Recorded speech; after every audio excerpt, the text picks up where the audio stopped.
What's going on, everybody? Good morning. Good morning. It's Mr. Bitcoin Maxi, depending on where you are tuning in from around the world.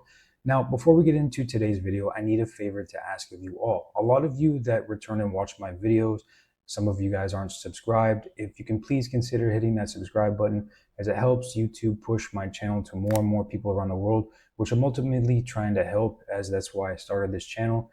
And this is my mission, to get as many people to understand how Bitcoin works and try to get away from saving in fiat. So without further ado, let's get into today's video.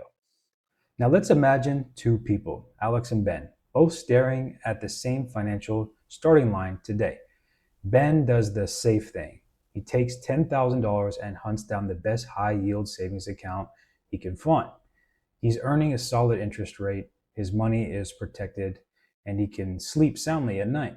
Now, Alex, on the other hand, makes a move most people would call a reckless gamble. He takes that same $10,000 and buys zero point 0.1 Bitcoin.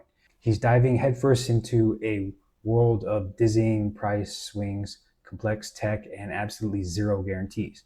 Now, let's fast forward to 2030. One of them is a lot wealthier, but who it is might not be as obvious as you think. In this video, we're going to follow Alex and Ben's journey. We'll look at the real-world risks, the surprising hassles, and the shocking potential of both paths. Now, by the end, you'll have a much clearer picture of which strategy actually builds wealth in today's world and which one might be right for you. Now, whether we realize it or not, we're all standing at a financial crossroads. The world our parents knew, where a simple savings account was a ticket to a comfortable future, is long gone. Today, our money is fighting a war on two fronts. Now, on one side, you've got inflation, the silent thief that's always chipping away at what your money can actually buy. That $10,000 Ben just socked away won't have the same purchasing power in a few years. That's a guaranteed loss in real value, year after year. Now, on the other side, the traditional weapon against inflation, interest, has been frustratingly weak for a long time. For decades, bank interest rates were so low they barely made a dent, often failing to even keep up with inflation. This meant that every day you held cash, you were quietly getting poorer. Recently, rates have gotten better, but the basic truth hasn't changed. A savings account is designed to keep your money safe, not make it grow in any meaningful way. It's a defensive play in a world that often rewards offense. This is the dilemma Ben is in. He chose the path that feels safe. He wants to protect his $10,000 and make sure it's still there, plus a little extra no matter what. He's all about stability, predictability, and the peace of mind from government-backed deposit insurance. He's playing not to lose. Now, Alex sees this defensive game as a surefire way to fall behind. He looks at devaluing currencies and decides the only way to get ahead is to go on the attack. He's willing to swap the comfort of stability for a shot at explosive growth. He knows his path is full of risks, that $10,000 could literally vanish, but he also believes it could multiply into a life-changing amount of money. He's playing to win. This isn't just a story about Alex and Ben, it's a story about two clashing ideas in our modern economy. And the choice you make between them will define your financial future. So let's break this down: two assets at the center of this financial face-off. On the surface, it's just digital cash in a bank versus digital money on a network. But underneath, they are worlds apart. Now, first up, contender A, the fortress of fiat. This is Ben's $10,000 in a high-yield savings account. This is the cornerstone of personal finance 101. Its main selling point is safety. In most developed countries, that $10,000 is insured by the government up to a high limit. So even if the stock market crashes, that principle is protected. It's super liquid, meaning Ben can get his cash almost instantly from an ATM or with his debit card, and it's accepted everywhere. He can buy groceries, pay rent, or handle an emergency without anyone batting an eye. So how does this grow? Through a simple, predictable annual percentage yield, or APY. In late 2025, finding an online bank offering around 4% is pretty common. Through some top-tier accounts, might hit 5%. Of course, these rates aren't guaranteed to last until 2030 and could go down. But assuming Ben locks in a steady 4% APY, by the start of 2030, his $10,000 would grow to around 11,700. If he got lucky with a 5% average, he'd have about 12,150. It's not a fortune, but it's a guaranteed gain without risking his initial investment. This is the stable, responsible choice. Now for contender B, the digital pioneer. This is Alex's point 0.1 Bitcoin. Bitcoin is a completely different animal. There's no central bank or government in charge. Its supply is permanently capped at 21 million coins, which means no one can just decide to print more and devalue it. A direct response to the inflation problem Ben faces. This programmed scarcity is why many call it digital gold. But unlike gold, Bitcoin is young, and its defining feature isn't stability, it's volatility. The price is set purely by supply and demand in a 24/7 global market, which leads to wild swings that can make or break fortunes in days. Alex isn't earning a predictable interest rate. He's betting on adoption. He's betting that over the next few years, more people, more companies, and maybe even governments will see its value. His 0.1 Bitcoin is a bet on a future alternative financial system. It's a high risk, high reward play on innovation. Now let's talk growth potential. This is where their paths really split. While Ben watches his savings account slowly tick up by a few $100s a year, Alex is on a roller coaster. Let's explore what his 0.1 Bitcoin could actually be worth by 2030 based on forecasts from major analysts. We'll start with a more cautious scenario. ARK Invest, a firm known for its analysts of disruptive tech, has outlined a bear case where Bitcoin could hit around 300,000 by 2030. In the future, Alex's 0.1 Bitcoin would be worth $30,000. Putting that next to Ben's roughly 12,150, Alex is the decisive winner. He more than tripled his initial investment and easily beat Ben's safe strategy. Now, for the base case scenario from ARK Invest, which they see as a more likely outcome. Their models point to a Bitcoin price of around $710,000 by 2030. In this reality, Alex's 0.1 Bitcoin is now worth a staggering $71,000. This isn't just winning anymore. This is a life-altering amount of money.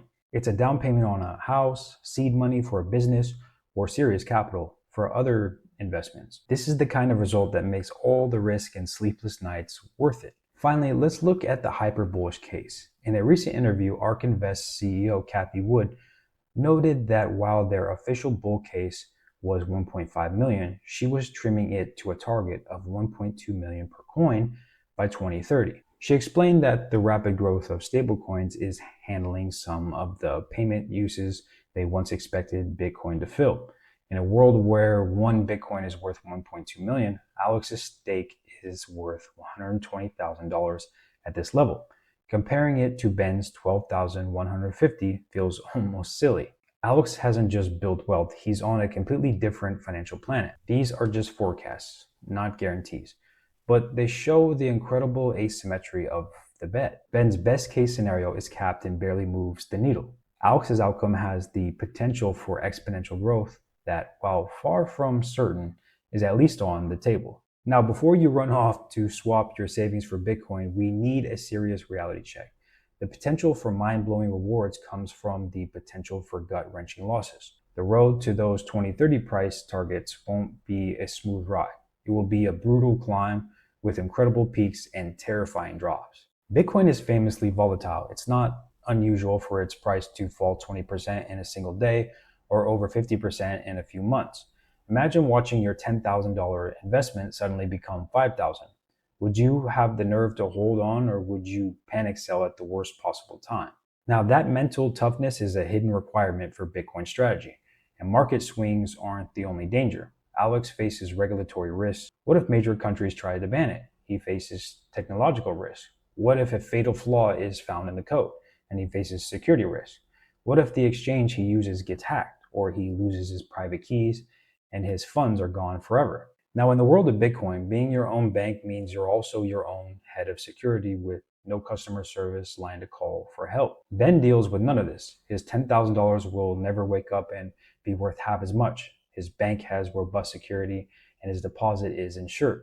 If he loses his debit card, he gets a new one. If he forgets his password, he can reset it. This is the trade-off. He gives up all that explosive potential in exchange for eliminating these specific, very real risks. So you have to ask yourself, honestly, what's your personal tolerance for risk? Are you someone who needs that sleep at night stability, or are you willing to ride out a storm for a shot at a much bigger prize? There's no right answer, but you have to know your own. So now we're about to get into the practical day-to-day differences between these two assets. But if you're finding this breakdown useful for thinking about your own money, please do me a favor and hit that subscribe button. We tackle these kinds of real-world financial questions every week with Bitcoin to help you make smarter moves.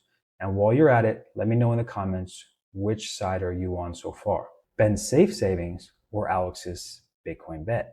Accessibility and day-to-day use wealth isn't just a number on a screen. It's about what you can do with your money. So how do these two assets compare in the real world? For Ben, it couldn't be simpler. His money is the definition of accessible. Need an emergency car repair?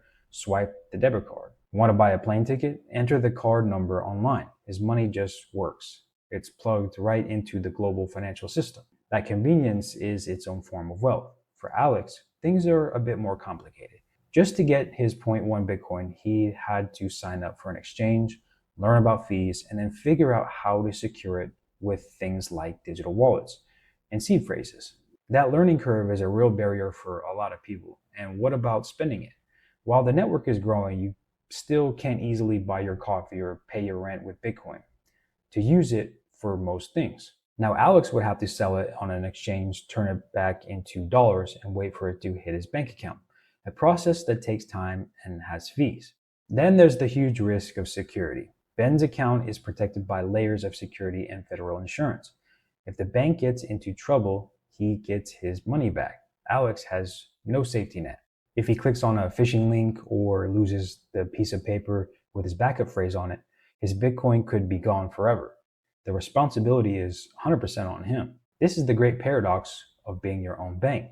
The very thing that makes Bitcoin powerful, its independence, also creates its biggest practical headaches. Ben trusted his wealth to a regulated system. Alex took his wealth into his own hands, for better or for worse. So who was richer in 2030? Let's jump back to 2030 and see where our two guys ended up. Ben opens his banking app. The balance reached somewhere around $12,150. It's more than he started with, which is a win for his discipline. But after years of inflation, he knows that money doesn't go as far as it used to. Still, he never lost a single night of sleep over it. When his car broke down, the money was there. When he needed a security deposit, it was there. He had liquidity and total security. He isn't dramatically wealthier, but he successfully protected his capital and kept it ready for anything. Now we turn to Alex. What's on his screen? His outcome is a spectrum of wild possibilities. In the cautious bear case scenario, his wallet shows a balance of $30,000. He is significantly richer than Ben.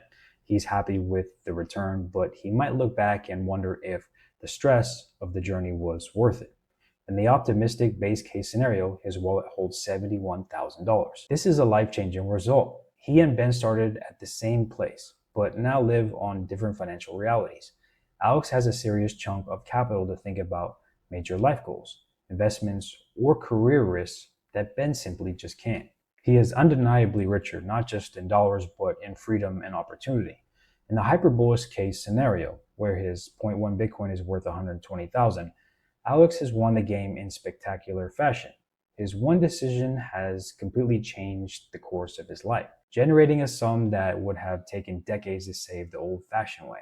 But we have to acknowledge the ghost at the feast, the scenario where Alex is poor. What if a black swan event happened, a coordinated global ban, a critical flaw in the code? It's low probability event, but not zero. In that world, Alex could have next to nothing. He took his shot and missed completely. In that reality, Ben's humble $12,150 looks like an act of pure genius.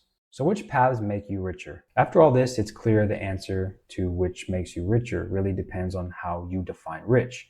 If richer just means having the biggest number in your account, Bitcoin offers a potential for growth that a savings account can't even touch. Now, the upside is simply in a different league. The savings path has a hard ceiling, while the Bitcoin path, in theory, doesn't. However, if richer includes things like peace of mind, stability, and having your money ready for life's emergencies, then the value of a secure savings account is huge.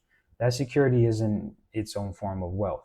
The truth is, These aren't really competing strategies.